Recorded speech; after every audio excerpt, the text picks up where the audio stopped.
ফেলে দেয়া প্লাস্টিকের বোতল, যা সাধারণত আবর্জনার স্তূপে পড়ে থাকে। সেই বোতল দিয়েই তৈরি হচ্ছে স্বপ্নের বাড়ি। ইট, বালু আর রডের চেয়ে কম খরচে নির্মিত বোতল বাড়ি ইতোমধ্যেই আলোচনার কেন্দ্রে পরিণত হয়েছে। পরিবেশ বান্ধব এই ব্যতিক্রমী উদ্যোগ দেখে বিস্মিত স্থানীয়রা। শরীয়তপুরের গোসাইরহাট উপজেলার কুচাইপট্টি ইউনিয়নের মাইঝারা গ্রামের বাসিন্দা ইমান ঢালী 5 বছর আগে ইউটিউবে বোতল দিয়ে তৈরি একটি বাড়ির ভিডিও দেখে মুগ্ধ হন তিনি। এরপরই এমন একটি ঘর বানানোর স্বপ্ন দেখেন ইমান। আলাপ করেন স্ত্রী রুনার সঙ্গে। স্ত্রীর সম্মতিতেই পরিকল্পনা বাস্তবায়নের পথে এগোতে থাকেন ইমান। এরপর গোসাইরহাট বাজারসহ আশপাশের দোকান থেকে পরিত্যক্ত বোতল সংগ্রহ শুরু করেন। 1 বছরের মাথায় সংগ্রহ করেন প্রায় 40,000 বোতল। সেসব বোতল তিনি এবং তার স্ত্রী বালু ভর্তি করে তৈরি করেন নির্মাণ উপকরণ হিসেবে। এরপর স্থানীয় রাজমিস্ত্রির সহায়তায় শুরু হয় বাড়ি নির্মাণ। এখন চলছে 4 কক্ষ বিশিষ্ট বোতল বাড়ির কাজ।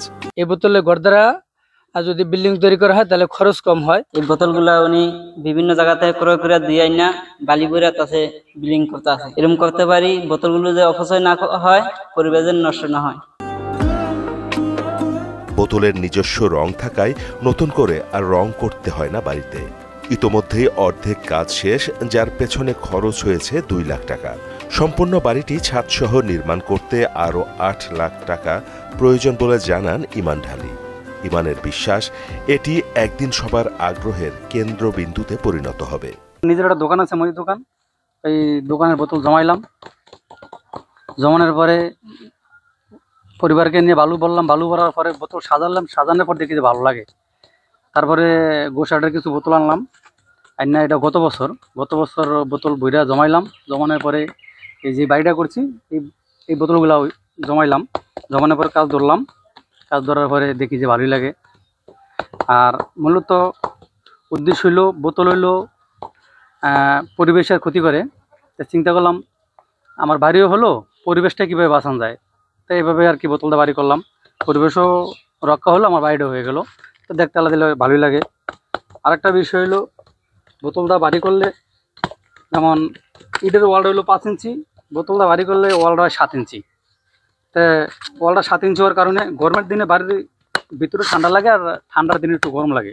এই ব্যতিক্রমী উদ্যোগের প্রশংসা করেছে পরিবেশ অধিদপ্তরও। তাদের মতে এটি হতে পারে দেশের টেকসই ভবন নির্মাণে নতুন দিগন্তের সূচনা। পরিত্যক্ত প্লাস্টিক যেখানে পরিবেশের জন্য বিপজ্জনক, সেখানে সেই একই প্লাস্টিক দিয়ে টেকসই ঘর নির্মাণ নিঃসন্দেহে সাহসী ও যুগান্তকারী চিন্তা। একসময় যে স্বপ্ন শুধু ইউটিউবের পর্দায় দেখেছিলেন ইমান ঢালী, সেই স্বপ্ন আজ এগিয়ে চলছে তার হাত ধরে। মাহমুদ হোসেন, মোহনা ডিজিটাল।